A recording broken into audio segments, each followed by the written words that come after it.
నమస్తే, welcome to Suman TV. మలబద్ధక సమస్య ఈ మధ్యకాలంలో చాలా మందిలో ఇది చూసుకోవచ్చు. ఎందుకంటే మనం తీసుకున్నటువంటి డైట్ కారణంగానే మలబద్ధక సమస్యను కూడా మనం ఎదుర్కొంటూ వస్తున్నాము. సో ఈ మలబద్ధక సమస్య నుంచి పైల్స్, ఫిషర్స్, ఫిస్టులా ఇలాంటి రకరకాల సమస్యలు వీటన్నిటితోటి ముడిపడి ఉన్నాయి.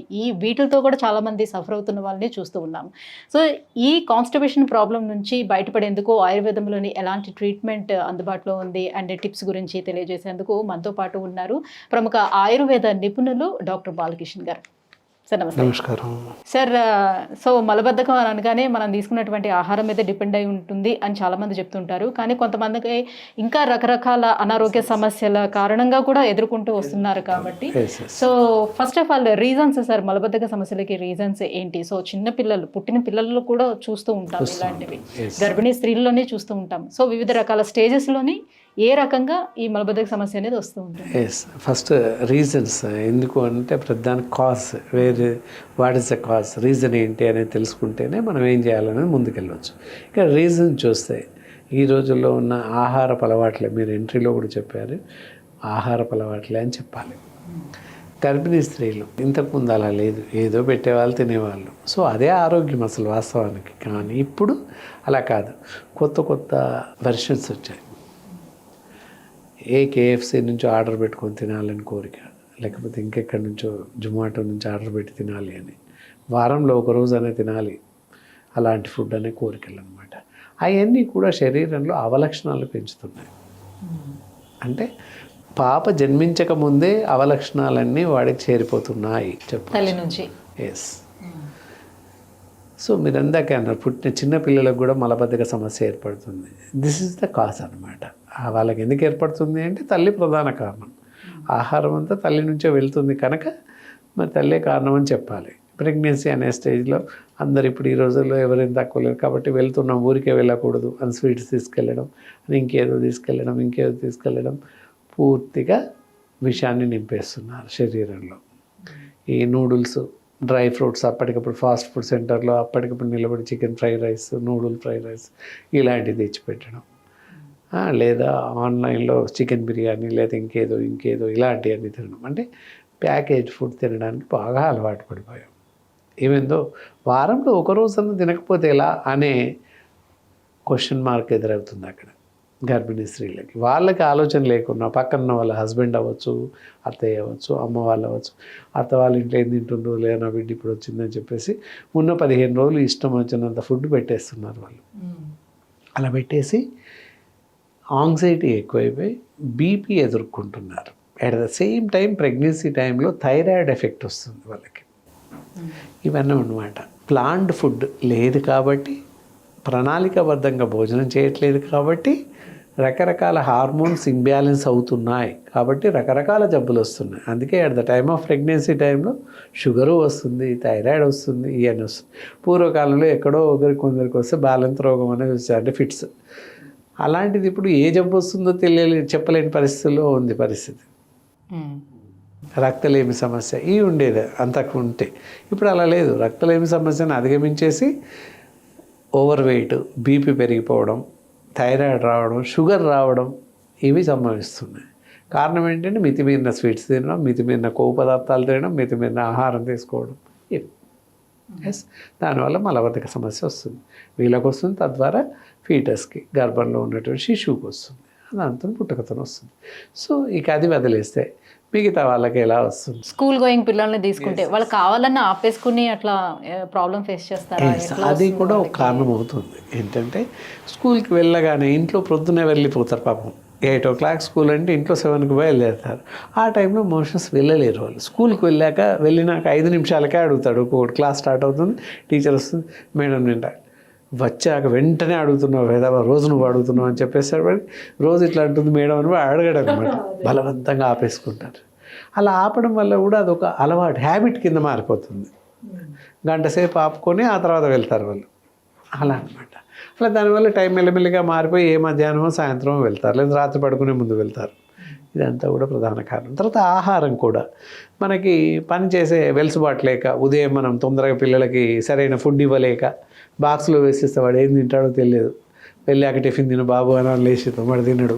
సరైన తిండి లేకపోతే కూడా మోషన్స్ రాదు. ఎస్. తర్వాత ఏది తినలేక ఏది లేక టిఫిన్ సెంటర్ నుంచి ఆర్డర్ పెట్టేసి ఏదో టిఫిన్ అందులో వేసేసి వెళ్ళాక తిను లేదా అని పెట్టేసి పంపించిన సందర్భాలు చాలా ఉన్నాయి ఈ రోజుల్లో. Yes, that is the very poisonous food అనమాట. ఏదైతే ఉందో టిఫిన్ సెంటర్స్ ప్యాకేజ్డ్ మనం తెస్తూ ఉంటాం. టిఫిన్ బాగానే ఇస్తాడు వాడు, ఇచ్చాక ఏమవుతుంది పాలిథిన్ కవర్లో వేడి వేడి ఆహార పదార్థాలు వేస్తారు.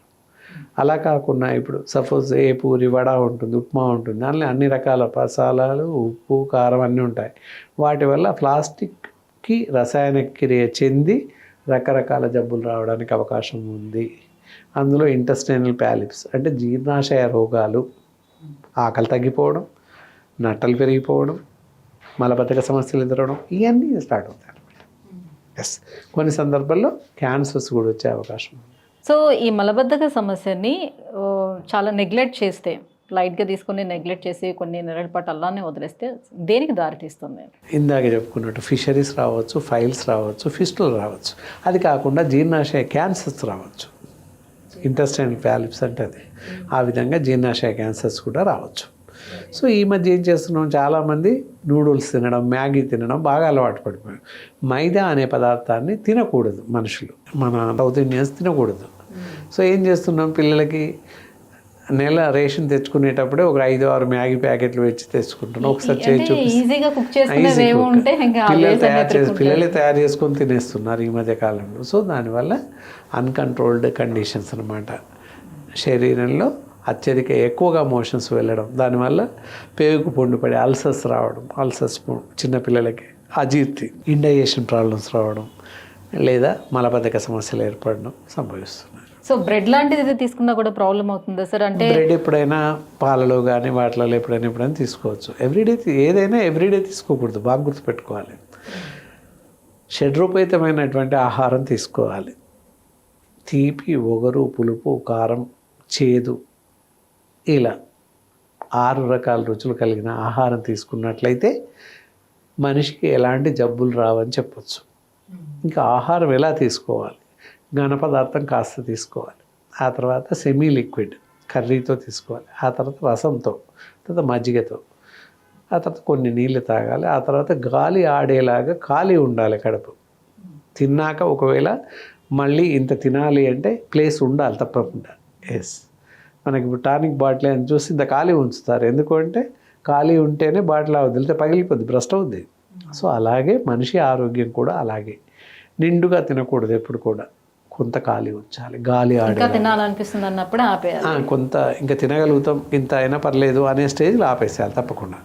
అది మన చేతిలో ఉంటుంది. ఆ విధంగా కంట్రోల్ చేసుకుంటే మలబద్ధక సమస్య రాదు. సో మలబద్ధక సమస్య ఉండేవాళ్ళు కొంతమంది రెగ్యులర్గా అంటే ఒక మంత్లీ వైజ్గా ఎన్నుమా చేయించుకుంటూ ఉంటుంటారు. అలా కంటిన్యూస్గా ఇందాక చెప్పారు, ఉపవాసం ఉంటే బాగుంటుందా? ఉపవాసం ఉంటే బాగుంటుంది. లేదా శమన చికిత్స, వామిటింగ్స్ అంటారు. వాంతి చేస్తే కూడా ఆరోగ్యం కుదుట పడుతుంది. బలవంతంగా వాంతి చేసుకుంటాం, అదొక వైద్యంలో ప్రక్రియ అనమాట, చేపిస్తాం అలా. లేదు మీరు చెప్పినట్టు ఎనిమా, ఇక్కడ వచ్చేసి ఎనిమా ప్రక్రియ. నెలకు ఒకసారి మలబద్ధక సమస్య ఉన్న వాళ్ళు ఎనిమా తీసుకోవచ్చు. ఎనిమా మీన్స్ పూర్వకాలం అయితే సబ్బు నూరగా ఏదో ఇచ్చేవాళ్ళు, ఇప్పుడు అలా అక్కర్లేదు, ఆర్టిఫిషియల్గా దొరుకుతున్నాయి. ఇంట్లో అందరికీ తెలిసిందే, వంట ఆముదం అంటే ఇప్పుడు ఏ షాప్లో అయినా దొరుకుతుంది. వంట ఆముదం తెచ్చేసుకొని పెద్దవాళ్ళు అయితే 2 చెంచాలు తాగేసేయాలి అంతే, పడుకునే ముందు ఆముదం తాగితే మోషన్స్ ఫ్రీగా వస్తాయి. నెలకు ఒకసారి తీసుకుంటే చాలు, ఎనిమా లేదు ఏది లేదు, ఆముదం 2 చెంచాలు తాగితే తప్పకుండా లావిటిన్ వస్తుంది. చిన్నపిల్లలకైతే 4 చుక్కలు ఇట్లా పొట్టపైన రాస్తే మోషన్స్ వస్తాయి అంతే. ఇట్స్ వెరీ సింపుల్ అనమాట. వస్తుంది చిన్నపిల్లలకైతే 5-6 ఇయర్స్ వరకు పొట్టపైన రాస్తే వస్తుంది. 10 ఇయర్స్ పిల్లలకైతే ఒక 1/2 చెంచా 1/4 చెంచా చూసుకొని తాగించాలి. అలా చేస్తే మోషన్స్ ఫ్రీ అవుతాయి. అదే ఎనిమా, దట్స్ కాల్డ్ ఎనిమా. మామూలుగా ఇప్పుడు అలోపతిలో బిఫోర్ సర్జరీ ఇస్తారు, ఎనిమా అని ఒకటి ఇస్తారు, ఇంత లిక్విడ్ 50 ml 60 ml, స్టమక్ అంతా క్లీన్ కావాలి. అది ఆముదమే, అది ఆముదమే. సర్జరీ కన్నా ముందు రోజు ఇస్తారు, ఎంటీ క్లీన్ ఎనిమా ఇస్తున్నామని, అదే ఆముదమే. దాన్ని రాసుంటే క్యాస్ట్రాల్ అని రాసి ఉంటుంది. ఇప్పుడు అలోపతి డాక్టర్స్ లూజ్ అని మెడిసిన్ సిరప్ వస్తుంది, అది కూడా ఆముదమే. తాగడానికి వీలుగా కొన్ని రకాల ఫ్రిజిరేటర్స్ కలిపి స్వీట్నెస్ ఉండేలాగా తయారు చేశారు. క్యాస్టర్ ఆయిల్ అది కూడా. సో మలబద్ధక సమస్యతో బాధపడుతున్నప్పుడు స్టమక్ పెయిన్ కూడా ఎక్కువగా చాలా మందికి వస్తుంటుంది కదా. సో ఆ స్టమక్ పెయిన్ తట్టుకోలేనప్పుడు ఎలాంటి చిట్కాని పాటించవచ్చు? ఎస్, ఇక్కడ కడుపు నొప్పి రావడం ఇలాంటి సమస్యలు ఎదురైనప్పుడు, అంటే మోషన్స్ రాకుండా కడుపు నొప్పి వస్తుంది. అలాంటి పరిస్థితుల్లో ఏంటంటే ప్రతిరోజు తిన్న తర్వాత ఇంత సోంపు తినాలి. సోంపు ప్యాకెట్స్ ఉంటాయి, సోంపు ఇంత తీసుకొని తినేసేయాలి. తింటే మనం తీసుకున్న ఆహారం తేలిగ్గా జీర్ణమవుతుంది అని అర్థం. అందుకోసం లేదా అరటిపళ్ళు, షుగర్ లేని వాళ్ళైతే తిన్నాక భోజనానంతరం ఏదైనా పళ్ళు, అరటిపళ్ళు కానీ సంత్రా కానీ ఏవో 1-2 పళ్ళు తింటే జీర్ణమవుతుంది. లేదా స్వీట్స్ తింటే కూడా ఆహారం జీర్ణమవుతుంది, అది ఎవరికి తెలియదు. రసోత్వన అనే, సో ప్లేట్లో స్వీట్ పెట్టారు అంటే అది లాస్ట్లో తినాలి. రసస్వాదన అన్నమాట. తిన్న ఆహారం మనం, అందుకే స్వీట్ తింటుంటే రసం ఊరుతుంటుంది నోట్లో. సో అందువల్ల ఆ రసం అంతా వెళ్ళి ఆహారాన్ని జీర్ణం చేస్తుంది. అంటే తినే పద్ధతి అనమాట. అలా తింటే తప్పకుండా అరిగిపోతుంది. అప్పుడు మలబద్ధక సమస్యే రాదు. సమస్య వచ్చింది అంటే ఇవి అనమాట. ఇందాక చెప్పిన ఆముదం తీసుకోవడం, పొట్టపైన ఆముదం రాయడం, ఇవి పాటించవచ్చు. లేదా కరక్కాయ అని దొరుకుతుంది మార్కెట్లో. కొంతమంది కరక్కాయ చేతిలో పట్టుకుంటే మోషన్స్ వస్తాయి, చేతిలో పట్టుకుంటేనే. సో కొంతమందికి మాత్రమే, అందరికి కాదు. అలా ఆ చూర్ణం తీసేసుకొని 1/2 స్పూన్ గోరువెచ్చటి నీళ్ళలో కలిపి తాగినట్లయితే మోషన్స్ వస్తాయి. ఇది ఒక చిట్కా. లేదా ఆముదం తీసుకున్నా వస్తుంది. ఆ విధంగా ఎప్పుడు ఆయిల్ ఫుడ్ కాకుండా అన్ని రకాల ఆహారం తీసుకోవాలి. ఆహారంలో ఇందాక చెప్పినట్టు రసము, పులుసు ఇలాంటివన్నీ తీసుకుంటుంటే మనం తీసుకున్న ఆహారం సంతుష్టంగా జీర్ణమవుతుంది. సో ప్రతినిత్యం మార్నింగ్ లేవగానే టెన్షన్గా మోషన్ ఫ్రీగా రావాలి అని అంటే ఏం చేయాలంటే? Yes, there you are. మనం ఏంటంటే మధ్యరాత్రి లేవగానే దాహం వేస్తుంది. దాహం వేయకపోయినప్పటికీ 1/2 గ్లాసు నీళ్ళు తాగాలి. మనం రాత్రి అంటే రాత్రి పడుకున్న నుంచి ఉదయం వరకు 1-2 సార్లు లేస్తాం, కొంతమంది 3 సార్లు. లేచిన ప్రతిసారి ఎన్ని నీళ్లు తాగలిగితే అన్ని, బలవంతం అక్కర్లేదు. 1 గ్లాసు 1/2 గ్లాసు అలా తాగాలి. ఉదయం లేచిన తర్వాత గోరువెచ్చని నీళ్ళు మనం తాగలిగిన నీళ్ళు, బలవంతంగా లీటర్ అక్కర్లా, 1 గ్లాస్ 2 గ్లాస్ ఎవరి పరిధిని బట్టి వాళ్ళు తాగాలి. తాగి ఒక 10 నిమిషాలు నడిచి వెల్లకిలా పట్టుకొని పొట్టు పైన ఇలా అదిమినట్లయితే మోషన్స్ వస్తాయి, అంతే. ఓకే. సో ఇప్పుడు మనం ఏదైనా తిన్న తర్వాత సార్ చాలా మందికి మంచిగా తేన్పు వస్తుంది గట్టిగా. సో తేన్పు వచ్చిందంటే బాగా జీర్ణం అవుతుంది అని చెప్పి అంటారు. ఈజీ అవుతుంది. తేన్పు రాకపోతే జీర్ణం కావట్లేదు అని అవుతుంది. అదేం లేదు, అట్లా అనుకోవడానికి ఏం లేదు. తేన్పులు విపరీతంగా వస్తాయి కొంతమందికి, అది కూడా అనారోగ్యం కిందే లెక్క. అదేం లేదు. తేన్పు వచ్చింది అంటే అర్థం సరిపోయేంత భోజనం కంప్లీట్ అయింది అని అర్థం అన్నాడు. మన భోజనం అయిపోయింది. అనారోగ్యం 1-2 తేన్పులు వస్తే పెద్ద ప్రాబ్లం లేదు, ఫ్రీ అవుతుంది. మన కడుపు కూడా ఫ్రీ అవుద్ది, పట్టేసినట్టు ఉండడం తేలిగ్గా ఉంటుంది. అలా ఇందాక చెప్పినట్టు రాత్రి భోజనం తర్వాత 10 నిమిషాలు నడవాలి తప్పకుండా. నడిచి పడుకున్నట్లయితే మలబద్ధక సమస్య రాదు. ఇక ఆయుర్వేదంలో ఎటువంటి చికిత్సలు దీనికి అందుబాటులో ఉన్నాయి సార్? ఆయుర్వేదంలో మంచి చికిత్సా పద్ధతులు ఉన్నాయి. చిట్కాలు కాకుండా మందులు ఉన్నాయి. అభయాది మీద ట్యాబ్లెట్స్ దొరుకుతాయి, హార్బోలక్స్ ట్యాబ్లెట్స్ దొరుకుతాయి, లేదా కాయం చూర్ణం ట్యాబ్లెట్స్. ఈ మధ్య అందరికీ తెలుసు, పెద్ద పెద్ద హోర్డింగ్స్ ఉంటాయి. ఏది వేసుకున్నా వైద్యుల పర్యవేక్షణలో వేసుకోవడం మంచిది. వేసుకుంటే కొన్ని సందర్భాల్లో వాళ్ళు ఒంటికి పడకుండా రకరకాల ఆబ్లిగేషన్స్ వచ్చే అవకాశం ఉంటుంది. కనుక డాక్టర్స్ని సంప్రదించి తీసుకోవడం మంచిది. Thank you so much sir. So మొత్తానికి మలబద్ధక సమస్యకి కారణాలు, దాంతోపాటుగా ఏం చేస్తే ఈ సమస్య నుంచి బయటపడచ్చు అనే దానికి టిప్స్ అండ్ ఆయుర్వేద ట్రీట్మెంట్ గురించి తెలియజేసినందుకు థ్యాంక్ యూ సో మచ్.